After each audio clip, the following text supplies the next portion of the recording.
Hello बच्चों, कैसे हैं। उम्मीद कर रहे हैं सब लोग स्वस्थ होंगे और मस्त होंगे। जैसे कि आज हमें पढ़ना है बेटा बीइंग पॉजिटिव। इसके मतलब होता है कि सकारात्मक चीजें के बारे में हम जानेंगे क्या होती हैं बेटा। इससे पहले थोड़ा सा हम प्रीवियस नॉलेज ले लेंगे कि हमने पढ़ा क्या था। हमने जैसे पढ़ा था बेटा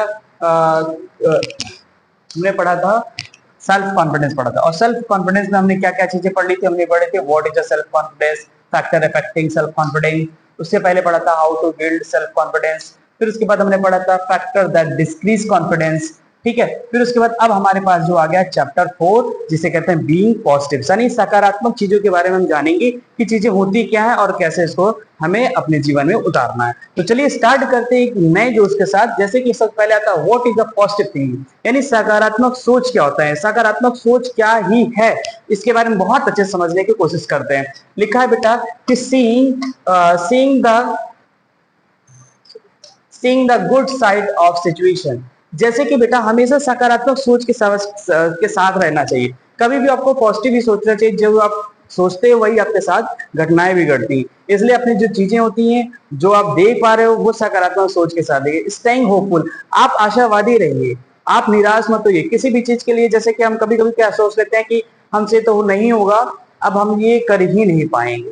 तो हमें निराशावादी की तरफ नहीं चलना, हमें आशावादी तरफ बन के रहना है कि हम ये चीजें कर सकते हैं क्योंकि हमारे पास पॉजिटिव थिंकिंग है, हमारे पास अच्छी सोच है। लोग जब आपसे कहें कि ये तुमसे कभी हो नहीं पाएगा, हमसे भी लोग कहते हैं कि वीडियो अच्छा नहीं बना पाओगे, तुम अच्छा बच्चों को समझा नहीं पाओ, लेकिन मुझे लगता है कि मैं अच्छा कर लूंगा क्योंकि मैंने अपनी चीजें अच्छी सोच के रखी। जैसे कि हाउ टू रिमेन पॉजिटिव, कुछ चीजें यहाँ पे भी पॉजिटिव है। कैसे? जैसे कि स्टे विद पॉजिटिव पीपल्स, अच्छे लोगों के साथ रहो। वो लोग के साथ रहो जो अच्छे सकारात्मक सोच वाले रहते हैं, जो आपको अच्छे अच्छे मोटिवेट करते रहते हैं, चीजों को बताते हैं कोई बात नहीं।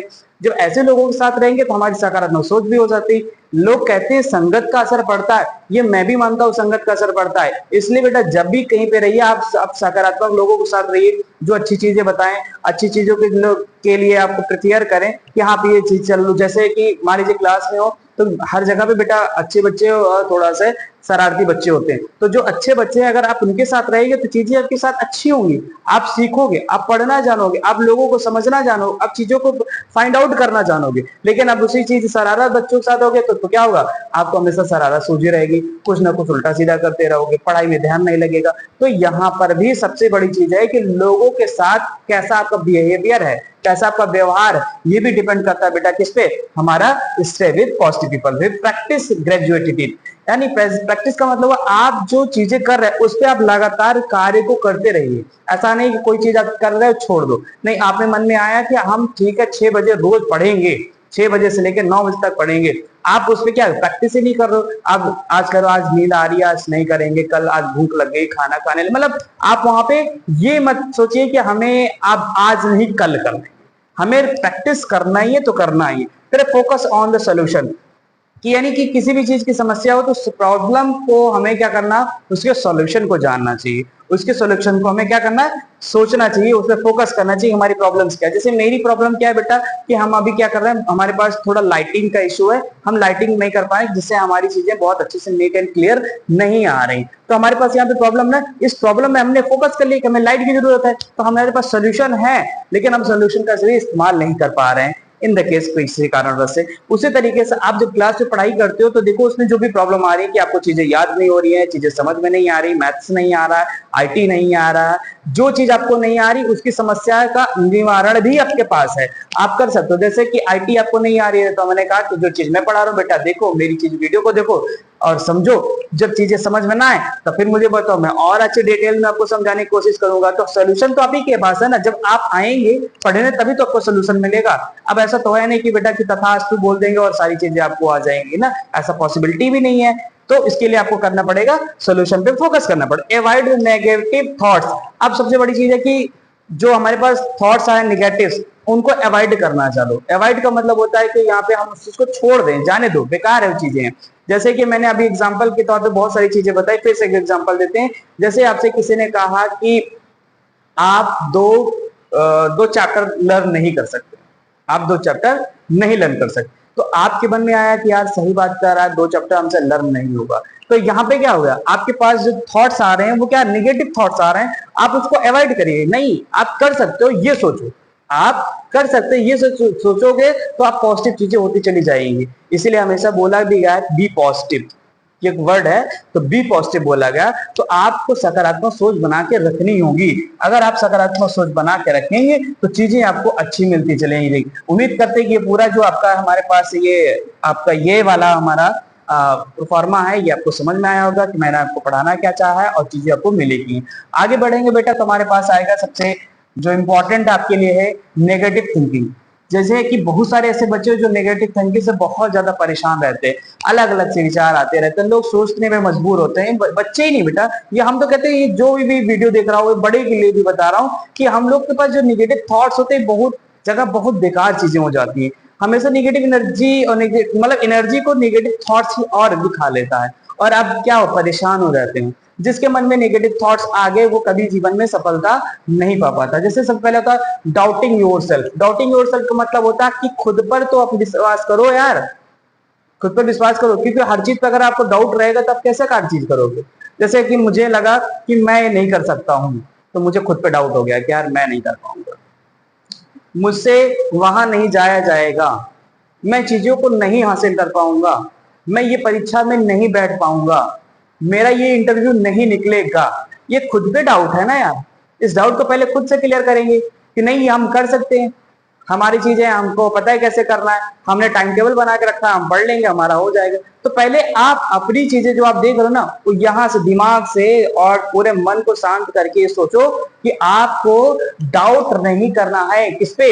खुद पर। यानी कि यानी क्या है बेटा, यहाँ पे जो है खुद पर हमें क्या करना है, हमें डाउट नहीं करना है, खुद पर हमें डाउट नहीं करना है। फिर एक्सेप्टिंग फेलियर। अब देखिए एक्सपेक्टिंग फेलियर, अब इसमें फेलियर के बारे में जैसे कि आप एक्सेप्ट कर लेते हो ना, मैं तो फेल हो जाऊंगा, मैं आगे नहीं बढ़ सकता हूँ, मैं पास नहीं हो पाऊंगा। तो ये एक्सेप्टिंग जो करते हैं ना, एक्सेप्टिंग करते हो कि हाँ ऐसा हो सकता है, ऐसा मत सोचो ना। क्यों सोच रहे हो ऐसा? जब आप पॉजिटिव रहेंगे तो आपके मन में थॉट्स नहीं आएंगे। लेकिन ये चीजें सोच रहे हैं ना लोग कहते हैं नहीं हम फेल हो जाएंगे। क्यों फेल हो जाओगे? आज जब पढ़ोगे तो क्या फेल हो जाओगे? पढ़ो ना, तो चीजों को पढ़ोगे, चीजों को समझोगे तो कैसे फेल हो जाओगे? ये कैसे मान रहे हो? मानो मत, चीजों को करना सीखो। जैसे कहते हैं ना कि एक कहावत भी है कि कर्म करो फल की टेंशन छोड़ दो, यही है ना, कर्म करो और फल की टेंशन छोड़ दो। तो हमें क्या करना बेटा, हमें कर्म करना, हमें फल की टेंशन छोड़ ले। ये मत मानो कि हम फेल हो जाएंगे, हम पास भी तो हो सकते हैं, हम अच्छा पढ़े। फिर थिंकिंग अबाउट प्रॉब्लम्स ओनली। बहुत सारे लोग प्रॉब्लम ये नहीं समस्या सोचते हैं। अगर जैसे कि यहाँ से मतलब आपको रात में जाना हुआ, तो रात में जाएंगे, अगर भूत मिल गया तो, खाना खा लिया ज्यादा पेट खराब हो गया तो, ज्यादा पढ़ लिए बहुत ज्यादा ना लगा तो, यहाँ से जाएंगे दोस्त ज्यादा पैसा मांग लेंगे कुछ खिलाने पिलाने के लिए तो जो मतलब ये थिंकिंग आती है किस चीज की वाली, सोचने वाली। केवल प्रॉब्लम में किसी नेगेटिव चीजें को बारे में जो चीज सोचने वाली आती है वो बेटा नेगेटिव थिंकिंग कहलाती है। क्या कहलाएगी? Negative thinking. इसके लिए हमें क्या करना पड़ेगा? Replace negative thoughts. आपके थॉट्स, आपके विचार को रिप्लेस करना पड़ेगा विथ पॉजिटिव वन, किसी एक सकारात्मक के सोच के साथ। यानी कि नेगेटिव थॉट हटाकर सकारात्मक सोच लेके आइए। जितनी चीजें जैसे कि डाउट मत करिए खुद पर, कहिए हम कर लेंगे, फेल वाली चीज मत सोचिए हम पास हो जाएंगे। और जो प्रॉब्लम सोचो कि ये ऐसे गए वहां पे गए ऐसी प्रॉब्लम हो सकती है, वहां पे गए ऐसे गए, अच्छा भी हो सकता है। कुछ लोग यहाँ पे जैसे एग्जाम्स होते हैं, जैसे वनडे एग्जाम होते हैं, जो बड़ी बड़ी भैया लोग हैं, दीदी लोग हैं, वो लोग एग्जाम देते हैं जब, तो उनको लगता है ये मेरा एग्जाम नहीं निकलेगा, हम इसलिए पढ़ाई नहीं हमारी हो पाई है इसलिए हम एग्जाम नहीं देंगे। बहुत लोग एग्जाम छोड़ देते हैं। तो क्या होता है, जब एग्जाम ही छोड़ दिए तो तुम्हारा क्या होगा? आपके मन में आ गया ना था थिंकिंग अबाउट द प्रॉब्लम, केवल प्रॉब्लम में आया था कि इतनी दूर जाएंगे, किराया लगेगा, कुछ होना है नहीं, पढ़ाई नहीं, कैसे हमारा निकलेगा? हमारा निकलेगा ही, इम्पॉसिबल, ऐसा होगा। तो अब यहाँ पे सकारात्मक सोच लो कि मान लीजिए आप गए वहां पे, आपकी चीजें अच्छी हो गई। मान लीजिए आप वहां पे गए, आप जो पढ़ के गए थे वही आपका हो गया। मान लीजिए आप वहां गए कुछ भी नहीं पढ़ा था, बस तुक्का लगा गया, तब पर भी तो गए, तो ये भी तो हो सकता है। तो इसीलिए कहा थिंक पॉजिटिव। उम्मीद करते हैं ये चीजें आपको समझ में आएगी बेटा। आगे चलते हैं नेक्स्ट हमारी स्लाइड की तरफ के। जो नेक्स्ट स्लाइड होगा वो हमारा दूसरा चैप्टर होगा। उस चैप्टर का नाम है बेटा पर्सनल हाइजीन एंड ग्रूमिंग। इसका मतलब यहाँ पे कि हम अपनी चीजों के बारे में जानेंगे। हमारे जो व्यक्तिगत होते हैं, खुद के व्यक्तित्व हैं, खुद की जो हमारी साज सज्जा है, जो हमारी चीज हमें अपनी बॉडी के लिए ध्यान देनी चाहिए, उसके बारे में डिस्कस करेंगे। क्या होना चाहिए बॉडी से रिलेटेड हमारे ठीक है। सारी चीजें में पर्सनल पे ध्यान देंगे। तो पहले हमारा बेटा जो टॉपिक है, इस टॉपिक पे हम डिस्कस करेंगे और क्या चीजें कैसे हमें अपने आप जीवन में रखनी चाहिए, लोगों को भी थोड़ी सी बेसिक नॉलेज इसकी होनी चाहिए। बेटा ये आईटी में अगर चैप्टर है, इसका कहीं ना कहीं इस्तेमाल होना ही है। जैसे कि लिखा है कि व्हाट इज पर्सनल हाइजीन, यानी पर्सनल हाइजीन हमारा क्या है, पर्सनल हाइजीन हमारा क्या है, इसके बारे में जानेंगे। तो जैसे लिखा कीपिंग बॉडी क्लीन, कि अपने बॉडी को, अपने शरीर को साफ सुथरा रखिए, नीट एंड क्लीन रखिए। क्या होता है इससे, क्या होता है, तो लिखा मेंटेनिंग हेल्थ, इससे बेटा अपने हेल्थ में क्या करने का बहुत इंप्रूवमेंट मिलेगी। जैसे कि अगर आप बहुत नहाते नहीं है, आप घूमते रहते हैं, आप खाना पे ध्यान नहीं दे रहे, अपनी बॉडी पे नहीं ध्यान दे रहे, तो क्या लगता है आपको एनर्जी मिलेगी, नहीं मिलेगी। आप अच्छे से ज्यादा जीवन यापन कर पाएंगे, नहीं कर पाएंगे, प्रॉब्लम्स बहुत ज्यादा हो जाएंगी। इसलिए हमें अपनी बॉडी का भी ध्यान देना पड़ता है, अपनी हेल्थ का भी ध्यान देना। आपको फीवर, आप दवा नहीं ले रहे हो, कोई बात नहीं, दवा नहीं ले रहे, परेशान हो जा रहे हो, खाना नहीं खिलाएगा, खाना नहीं खिलाएगा तो आप कमजोर हो जाए, कमजोर हो जाएंगे तो आपको चक्कर आना है, चक्कर आएगा तो आप गिर जाएंगे, और गिर जाएंगे तो आपको चोट लग जाएगी।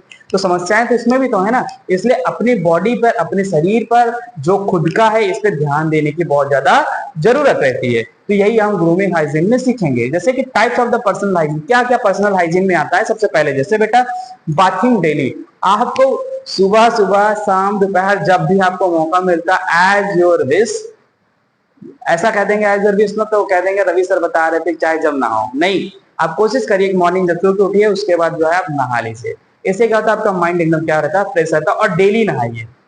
कुछ बच्चे ऐसे हैं चले आएंगे सुबह, दोपहर में जाके नहाएंगे, कोई बात नहीं, हम नहाते तो, लेकिन कुछ ऐसे बेवकूफ बच्चे हैं जो नहाते ही नहीं। बेटा डेली बाथिंग, ठीक है, आपको रोज नहाना है। और कुछ ऐसे बच्चे जो बहुत अच्छे स्मार्ट है, वो दो दो बार नहाते हैं। अब कोई कह देगा सर मैं 4 बार नहाता हूँ दिन में, गर्मी आ गई ना। ब्रशिंग टिप, और हाँ इंपॉर्टेंट है बेटा, ब्रश को भी अच्छे से बढ़िया साफ करना पड़ेगा आपके दांत को, ठीक है। कि जब आप अच्छे से ब्रश नहीं करेंगे तो आपके दांत खराब हो जाएगा। आप मोस्टली बच्चे के दांत क्या हो जाते हैं, खराब हो जाते हैं, क्योंकि बहुत सारे चॉकलेट खा लिए हैं, पापा बहुत सारे चॉकलेट खिला दिए हैं ना। तो आपको ध्यान देना है कि अब अगर आप बड़े हो गए, अगर ज्यादा चॉकलेट खाओगे, अब दांत दोबारा आपके नहीं आने वाले, उसकी केयर करना सीखो। जो छोटे बच्चे हैं चलो कोई बात नहीं, उनके पास वन मोर टाइम है कि एक बार दांत गया दोबारा आ जाएगा। लेकिन मैं अगर बात करूं तो मेरे दांत तो अगर एक बार गए तो दोबारा दांत आने वाले नहीं है, तो फिर मुझे सोने का ही लगवाना पड़ेगा। नहीं, अफोर्ड नहीं कर पाएंगे, लेकिन हाँ कोशिश करेंगे, ठीक है। फिर आता है कि वॉशिंग हैंड्स, बेटा हाथों को बराबर धुलना चाहिए, खाना खाने से पहले हाथ धुलना चाहिए। चीजों को, जैसे कि अभी मैं पढ़ा रहा हूँ, पढ़ाने के बाद अगर जाऊंगा तो हाथ को हाथ वाश धुलना चाहिए। जब भी आप खाना खाइए तब तक आपका हैंड वॉश होना चाहिए, नहीं है तब सैनिटाइजर का यूज कर सकते हैं। कुछ चीजें होती हैं अलग अलग प्लेसेस पे, तो ये बेसिक सी नॉलेज तो आप सभी के पास है। कुछ लोग ऐसा कहते हैं शेर कभी हाथ नहीं धोता, ऐसा क्यों, डायलॉग क्यों। आपके पास चीजें हैं, पहले नीड्स थी, अब पहले के पास लोगों के पास इतना सारी चीज सुविधा नहीं थी, अब आपके पास सुविधा है, ठीक है बेटा, तो उसका इस्तेमाल करिए। और ये भौकाल वाला जो डायलॉग, उस डायलॉग को आपको छोड़ देना है। शेर कभी हाथ नहीं धुलता, खाना खाओ बढ़िया, नहीं हाथ धुलना। फिर clean cloth, that is very important for all, because if you wear the neat and clean cloth you look smart. अगर आप अच्छे साफ सुथरा कपड़े पहनते, फिट के कपड़े पहनते हो तो स्मार्ट लगते हैं। बेवकूफ के जैसे अगर पहन लोगे, गंदे गंदे कपड़े पहनेगे तो पागल समझे जाओगे। इधर उधर आपको लोग कहने की पता नहीं कौन आ गया, कहाँ से आ गया, इसको हटाओ, भगाओ यहाँ से, तो कहीं भी आपकी जो है इंसल्ट हो जाती है, संभावनाएं रहती हैं। और फॉर एग्जाम्पल एक सही तो बताओ, अगर यहीं पे शादी विवाह हो रहा है, बढ़िया मैरिज हॉल में है, और अगर आप अच्छा नीट एंड क्लीन कपड़ा पहने हो तो आप बढ़िया ठाट से चले जा सकते, कॉलर ऊपर के जाके खाना खा के चले आओगे बिना न्योता के। लेकिन अगर आपके कपड़े अच्छे नहीं है, आप गंदे हैं, फटे पुराने, तो आप जाओगे तो आपको एक मन में एजिटेट बने, कोई हमसे बोलना नहीं, घराती से हो, घराती से हो, क्या करने आए हो। तो ये भी चीजें लोगों को मिल जाती हैं। तो यहाँ पे इसका भी बेनिफिट है कि आपको स्मार्ट तरीके से रहना है, नीट एंड क्लीन कपड़े पहने हैं, जो आपके हेल्थ के लिए बहुत ही इंपॉर्टेंट है। फिर आता है नेल्स केयर।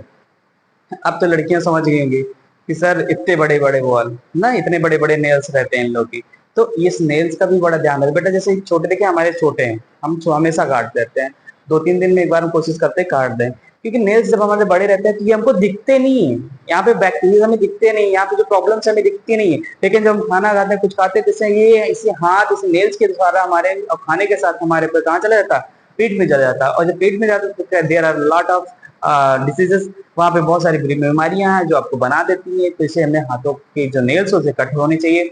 अब एग्जांपल में देखिए बेटा, कई सारी लड़कियां जो घर पे थोड़ा वर्क भी करती हैं, थोड़ी सब्जी बनाती हुई, आटा वाटा गूंथती रहती हैं, तो बेटा अगर नेल्स बड़े हैं तो उसमें बहुत सारी चीज उसमें नेल्स में प्रॉब्लम्स भी होती है ना, तो ये सारी चीज का भी इस्तेमाल करते हैं। नेल्स को हम बहुत प्रॉपर तरीके से रखेंगे जहाँ पे जिस तरीके से होना चाहिए। और कुछ तो स्मार्ट लड़कियां वो क्या करेंगी, राइट हैंड में तो काट लेंगे लेकिन लेफ्ट हैंड में रखेगा, हो सकता है हो जाएगा दोनों लिटिल फिंगर में रहेगा। What is this, you are the smart ना। तो अब इसका मतलब ये थोड़ी है कि बस इसमें इससे खाते हैं तो इसको काट लेते हैं, इससे नहीं खाते हैं तो इसको जाने देते हैं, नहीं ऐसा नहीं है। ठीक है, आपको पूरे नाखून, पैर के भी नाखून, कुछ लोग पैर के नाखून काटते ही नहीं, क्यों काटते हैं, वहां थोड़ी काटते हैं, नहीं, वहां का भी तो ध्यान रखिए ना बेटा। ठीक है, उम्मीद करते हैं ये चैप्टर भी आपको समझ में आया होगा और ये पूरी चीजें जो हमने आपको बताने की कोशिश की है। आगे बढ़ते हैं, फिर आता है पर्सनल ग्रूमिंग। पर्सनल ग्रूमिंग का क्या होता है, जैसे पहले neat appearance, proper dressing, clean hair, good postures. बेटा कि हमें चीजों को क्या करना चाहिए, हमें साफ सुथरा होना चाहिए। जैसे कि हमारे पास जो चीजें हैं, प्रॉपर ड्रेसिंग सेंस, कि हमें जो हमने क्या करना है, हमें जो ड्रेसिंग सेंस का मतलब होता है कि क्या कपड़े किस टाइम पे कैसे पहनने चाहिए। अब मुझे स्कूल आना है, मान लो, ठीक है, स्कूल आना है तो मैं बढ़िया शेरवानी पहन के थोड़ी आऊंगा, तो ये कॉमन सा सेंस है। एक एग्जांपल मैं दे रहा हूँ, आपको स्कूल आना है तो आप ऐसा कपड़े पहन के आएंगे, दैट जो पॉसिबल है ना। आप लोअर टी शर्ट में थोड़ी आएंगे स्कूल पढ़ने, ठीक है, क्योंकि वो एक यूनिफॉर्म का कोड है। फिर कहता है कि क्लीन हेयर, अब बालों की बात करते हैं बेटा, बाल भी आपके क्या क्लीन होने चाहिए, नीट होने चाहिए, ताकि आपको कोई प्रॉब्लम ना हो, आपके हेल्थ में कोई प्रॉब्लम ना आए। ये सारी चीजों का भी कुछ बच्चे इतने बड़े बड़े बाल रखे हैं और केयर थोड़ी भी नहीं है, बस बड़े बड़े बाल हैं, बाल टूटे जा रहे हैं, बेकार हो जा रहे हैं, उसकी कोई वही नहीं। अरे कम से कम खुद की तो देखो, बाल कैसे हैं, बाल कटवा लो यार अच्छे से। हमारे तो छोटे छोटे हैं, अभी बड़े होंगे तो हम फिर कटवाते रहेंगे, ठीक है। फिर आता है गुड पोस्चर। गुड पोस्चर का मतलब होता है बेटा, जैसे कि आप कहीं पे बैठते हैं, ठीक है, आप जा रहे हैं खाना खाने, आप बैठ रहे हैं, तो आपका जो पोस्चर होना चाहिए, आपकी जो बॉडी उसका तरीका होता है। लेट रहे हो तो उसका भी तरीका होता है। क्या होता है, कुछ लोग ऐसे कैसे भी लेट जाएंगे, कैसे भी बैठ जाएंगे। अगर आप कैसे भी लेटेंगे, कैसे बैठेंगे, तो आपकी बॉडी के पोस्चर क्या होता है, खराब हो जाते हैं। इसलिए हमें बॉडी के पोस्चर को अच्छा बनाने के लिए गुड पोस्चर्स का इस्तेमाल करना चाहिए। जैसे कि आप बैठो तो एकदम स्ट्रेट बैठिए, लेट रहे हो तो प्रॉपर लेफ्ट राइट, लेफ्ट की तरफ से लेट जाओ अच्छे से ना, लेफ्ट शोल्डर की तरफ आराम से लेट। तो एक तरीका होता है बेटा जिससे हमारी बॉडी को कोई नुकसान ना हो। तो उम्मीद करते हैं ग्रूमिंग भी समझ में आया होगा पर्सनल। फिर आगे बढ़ते हैं बेटा, हमारे पास नेक्स्ट चीजें जो हमारे पास है, वो आपको बता रहे हैं, वो उसमें कुछ चीजें अब थोड़ी सी बची हैं और स्टार्ट करते हैं उसमें। फिर आता है हमारा importance of the hygiene and grooming, कि क्या क्या इंपॉर्टेंस है। देखिए, प्रिवेंशन डिजीजेस, कि जो हमारे पास बीमारियां हैं, इस बीमारियों से हमें दूर रहना है। और दूर कैसे होगा, जब हम चीजें को इस्तेमाल करेंगे जो हमने बताएंगे। अगर ऐसे हम अपनी बॉडी को नीट एंड क्लीन रखेंगे, सारी चीजें होंगी, तो हम क्या होगा, बीमारियों से दूर रहेंगे। फिर इंप्रूव द पर्सनालिटी, अपनी पर्सनालिटी को इंप्रूव करने के ऊपर, अगर आज हम इतना स्मार्ट लग रहे हैं, कल हम और अच्छा स्मार्ट कैसे दिखेंगे उसके बारे में भी सोचना चाहिए। अपने बॉडी को मेंटेन रखना, वैसा नहीं खूब दाल चावल सब्जी रोटी खाते रहो, पेट बड़ा सा निकल जाए और सारी प्रॉब्लम्स हो जाए, बहुत मोटे हो जाओ, दौड़ भी ना पाओ, भाग भी ना पाओ। तो इन सब चीज का भी इस्तेमाल करना। बिल्ड द कॉन्फिडेंस, ये सारी चीज क्या होती है, जब आपके पास क्या रहता है बेटा, जब आपकी बॉडी अगर सही रहता है तो आपके पास कॉन्फिडेंस भी आता है। मैंने बहुत सारे लेक्चर दिए कॉन्फिडेंस में, बहुत सारी चीजें कॉन्फिडेंस से बताई, तो इसका भी बहुत बड़ा रोल है कि अगर चीजें आपको समझ में आती हैं, अगर चीजें आपके सकारात्मक सोच के साथ है, चीजें आपके बॉडी से नीडेड है, तो आपके पास कॉन्फिडेंस भी आ जाएगा। क्या आ जाएगा बेटा, आपके पास क्या आ जाएगा, कॉन्फिडेंस भी आ जाता है। फिर कह रहा है क्रिएट्स गुड इंप्रेशन। अगर आप क्या करते हो बेटा, अगर आपके पास आपकी बॉडी मेंटेन है तो आपके पास एक अच्छा सा क्या आता है, इंप्रेशन आता है, जो आपको फील कराता है कि you are the best, you are the better, you are the best and best, you are the more best, कुछ भी कह सकते हो मेरे हिसाब से जो मैं कहना चाहता हूँ। तो आपको चीजें कैसे होनी चाहिए, आपको चीजें समझ में आनी चाहिए, आपको चीजें क्या होनी, आपकी थिंकिंग अच्छी होनी चाहिए, तब तो बच्चा सोचोगे। जब आप सच्चा अच्छा सोच लोगे सब, तो आपकी बॉडी भी मेंटेन रहेगी। और इन सारी चीजों के साथ हमारा ये चैप्टर क्या होता है, कंप्लीट होता है। अब देखते हैं कि हमारे चैप्टर में और भी कुछ चीजें हैं नहीं। Thank you, have a nice day. तो आज के लिए बेटा इतना था। दो चैप्टर आज हमने आपको कवर कराया है, एक आपका थिंक पॉजिटिव और दूसरा हमारा रिलेटेड इन हेल्थ। ठीक है, तो दोनों चीजें आपको बैलेंसिंग लगी होंगी, समझ में आई होंगी। जो चीजें नहीं समझ में आई, जो टॉपिक आपको पसंद नहीं आई होगी, वो आपको कमेंट करके बताएंगे, हम चीजों को और अच्छा बता देंगे। तब तक के लिए धन्यवाद, मिलते हैं एक नए वीडियो में। नमस्कार।